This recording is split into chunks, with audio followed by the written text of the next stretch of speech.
I don't know, I don't remember or know which right wing organization in Minnesota they edited a video clip of me and some of the things that I said at this Red Nation teach-in on December 3rd. It was about Palestine.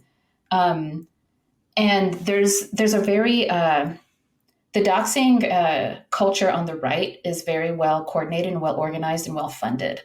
And so there's an entire ecosystem of right wing news and like social media outlets and then influencers who, once something like that hits on social media, it just spreads like wildfire.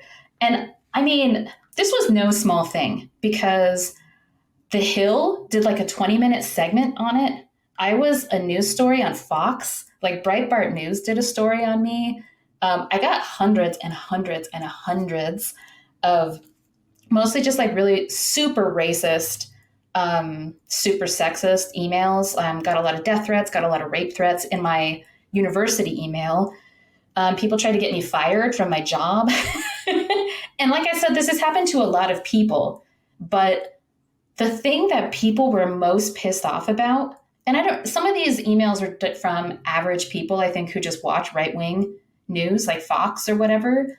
And then some of it was manufactured. Like people will create obviously like avatars and fake accounts and then just like spam your email with hate mail to heighten the sense of outrage. You know, it's like the economy of outrage that really it's like clickbait. So I was basically clickbait for a relatively brief, like it was about a 2-week news cycle. So it was longer than most news cycles. People are like, oh, it'll die down in 48 hours.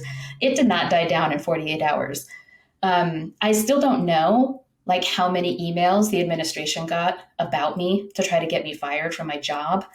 But yeah, this happened.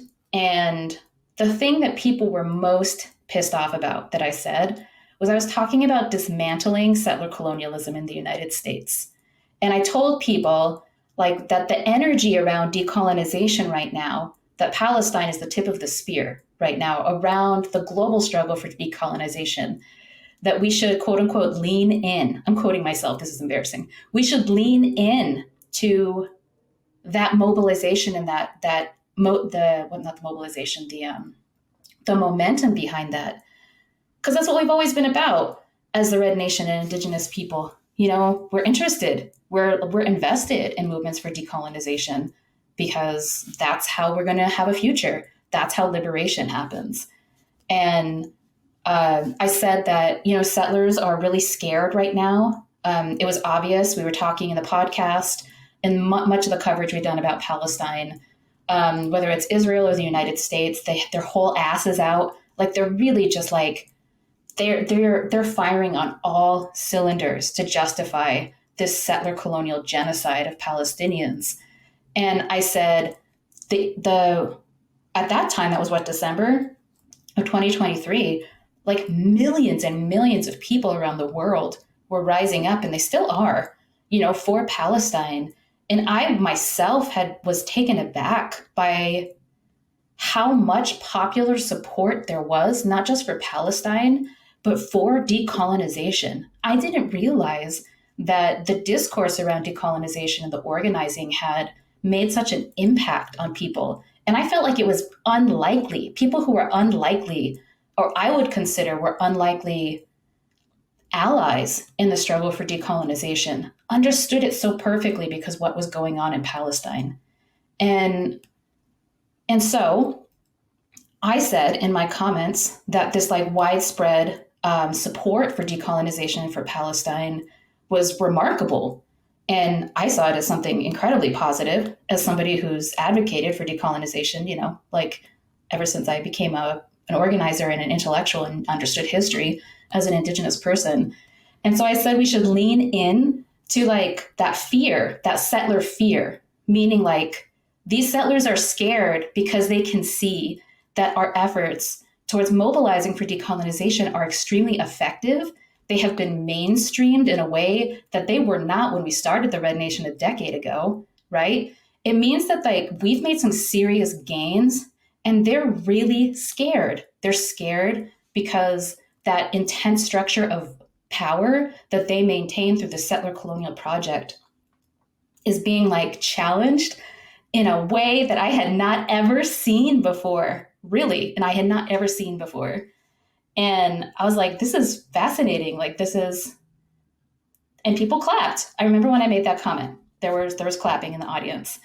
And anyway, it was those comments, especially the comment I made about how we should lean into like settler fear, that got me doxxed. Because out of context, right, it sounds like, I don't know, I'm calling for violence. This is what I got accused of a lot, that I was calling for violence. Um, and so anyway, that's what happened. People doxed all of my campus information because thankfully I had scrubbed all my information off the internet. No one came to my house. So that was really nice. But I had to change all my classes to online. I had to go through this intensive, like, I had to file like a Title IX complaint. And there was all because of all the racist and sexist emails I was getting. And this took up the entire month of January and most of the first part of February. And then immediately after that, I got COVID. And then I just had COVID and long COVID for like 2 months after that. And so I had to teach everything online. I was like, really, because I was genuinely worried that someone was going to, because my classes are online, are public, because I teach at a public institution. I had to take all of my information off of my faculty bio because people were using that to like hunt for me on the internet and scrub up information. And so, yeah, I haven't gone to my office on campus in 7 months. I never went to campus once to teach the entire semester because I was worried somebody was going to come and try to commit a mass shooting in my classrooms. So I was worried for my own safety and the safety of my students. And anyway, I'm like, this is very long winded, I know, but this is literally the first time I've talked about this in public at all.